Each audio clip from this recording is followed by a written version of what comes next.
पास चले जाओ, भगवान कन्हैया तुम्हारी थोड़ी सी मदद जरूर करेंगे। भगवान के दरबार में जो जाते हैं वो कभी खाली हाथ नहीं जाते और खाली हाथ नहीं आते, इसलिए तुम चले जाओ। भगवान अगर सबकी मदद करेंगे तो तुम्हारी भी अवश्य सुनेंगे, तुम भी चले जाओ। सुदामा कहने लगे सुशीला चले तो जाएं, लेकिन उनके जब द्वारे पर जाते हैं तो कभी कुछ न कुछ भेंट लेके जाते हैं। उनके लिए कुछ न कुछ भेंट के लिए होना चाहिए, घर में तो कुछ नहीं है। कहने लगे अगर घर में कुछ नहीं है तो क्या किया जाए, लेकिन मैं तुम चले जाओ उसका भी मैं इंतजाम कर दूंगी। बोली है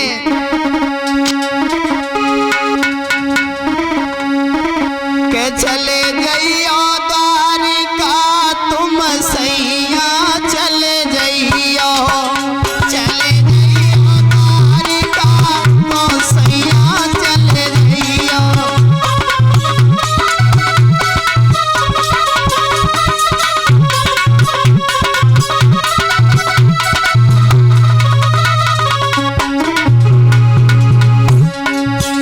अरे तीन मुट्ठी चावल ले आई,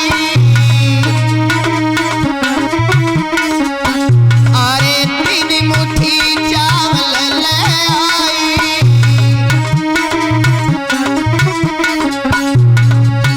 तो माँ भेंट सका की करियो, चले जाइयो चले जाइयो द्वारिका तो सैया, चले जाइयो।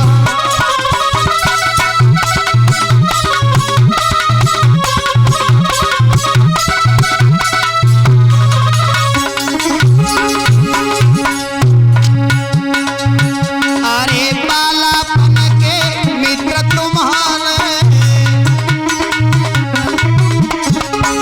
स्वामी,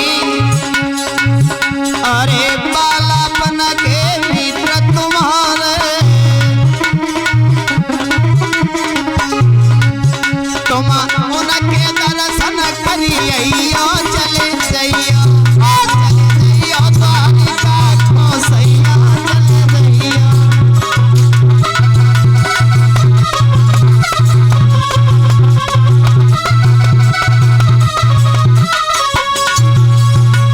कहा सुशीला ने महाराज चले जाओ। जितने जो बड़देव भैया हैं शीघ्र मंच के सभी पास में आ जाएं। प्रधान जी आपका सम्मान करना चाहते हैं। चावलों का इंतजाम किया है, पड़ोसन के पास में गई है बहन, मेरे पति द्वारिका के लिए जा रहे हैं, थोड़े से चावल हो तो मुझे दे दे। द्वार द्वार पर घूमती रही, लेकिन उसी ने एक ब्राह्मणी उसके विचार मिल गए, उससे उस पे भी गरीबी और उस पे भी गरीबी, जब उससे विचार मिले तो उसने 3 मुट्ठी चावल दे दिए और 3 मुट्ठी चावल लेकर के सुदामा को दे दिए। सुदामा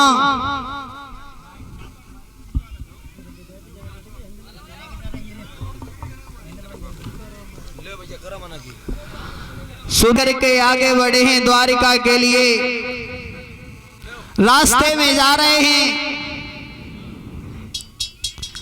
धीरे धीरे रास्ते में बढ़ रहे हैं। सुदामा चलते चलते जब हारी गए कि वृक्ष के नीचे बैठ गए, सोचने लगे हैं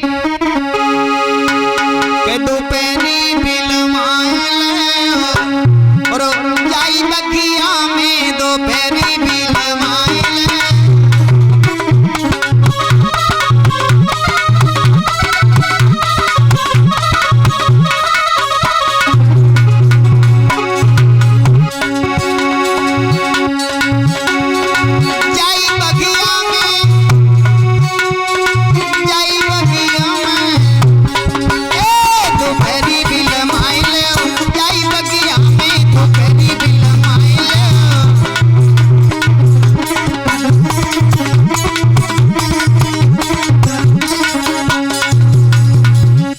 आज सुदामा ने विचार किया, सुख की नींद सो गए उसी वृक्ष के पीछे आराम करने के बाद।